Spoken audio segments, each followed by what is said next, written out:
We're here because free speech is under attack. We're here because people are being convinced that socialism works. We're here because people are being judged guilty until proven innocent. We are fighting back with facts. This is not a safe zone, so buckle up, Buttercup. This is the raw, naked truth.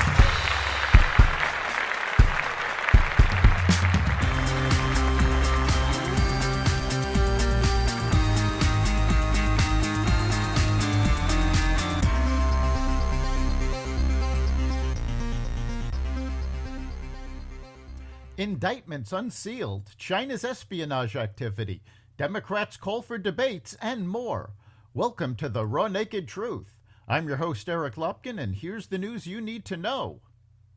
The full federal indictment against former President Donald Trump was unsealed Friday, charging the former president with 37 felony counts related to his alleged mishandling of classified documents.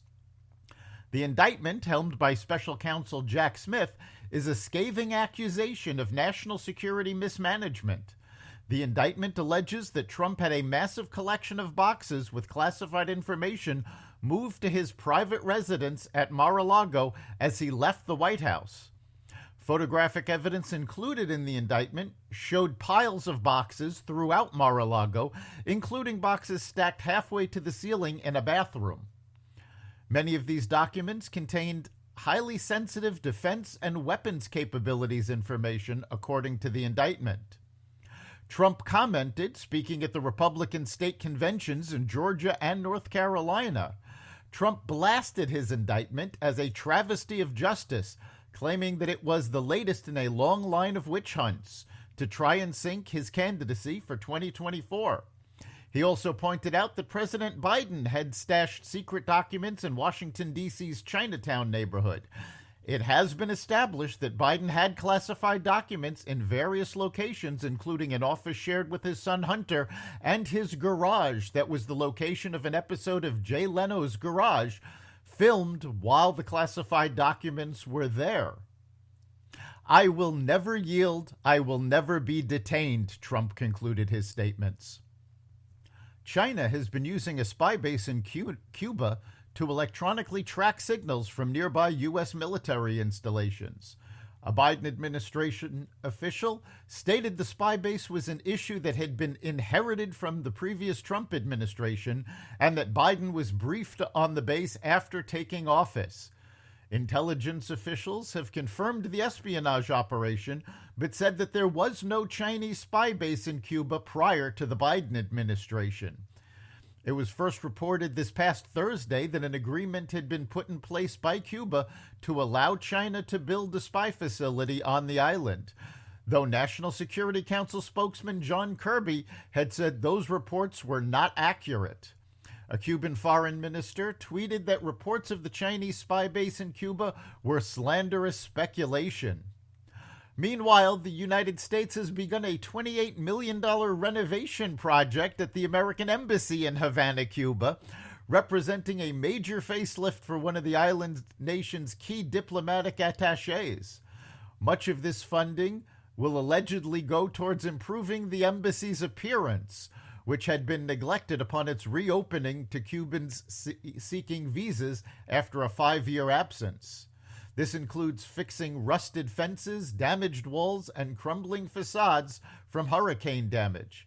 However, a large portion of funding also provides for an increase in consular staff and the creation of additional programs to advance human rights in Cuba, as well as support for private businesses in the communist-run country. Ted Kaczynski, a convicted terrorist known as the Unabomber, who created a 17-year trail of death and destruction, died in prison on Saturday. He was 81. Kaczynski died at a federal prison medical center in North Carolina. The cause of death has been revealed to be suicide. Born in Chicago, Kaczynski grew up a child prodigy in mathematics and earned a Ph.D. before beginning to mail pipe bombs as part of his disdain for technology. Between 1978 and 1995, Kaczynski mailed or planted bombs that killed 3 Americans and injured almost 24 more, making him one of the most prolific terrorists in U.S. history. He was eventually captured in 1996 and sentenced to life imprisonment. A tanker truck fire shut down I-95 in both directions after an elevated portion of the heavily traveled interstate collapsed in Philadelphia on Sunday morning, state officials said, raising concerns about possible travel headaches throughout the Northeast. The Pennsylvania Department of Transportation said that the fire closed all lanes between exit 25 and exit 32, which includes Allegheny Avenue, Castor Avenue, Academy Road, and Linden Avenue. Philadelphia Fire Department Captain Derek Baumer said emergency crews responded shortly before 6:30 a.m. local time after receiving a report of the vehicle being on fire on the interstate. Authorities later identified the vehicle as a gasoline tanker truck that may have been carrying hundreds of gallons of gasoline. Transportation Secretary Pete Buttigieg has not commented on the infrastructure failure. The collapse of the overpass is expected to keep that section of I-95 tied up for months. Rank-and-file Democrats want President Joe Biden to face off against insurgent Democratic candidate Robert F. Kennedy Jr. and New Age guru Marianne Williamson. The Democratic National Committee decided last month it would not hold primary debates.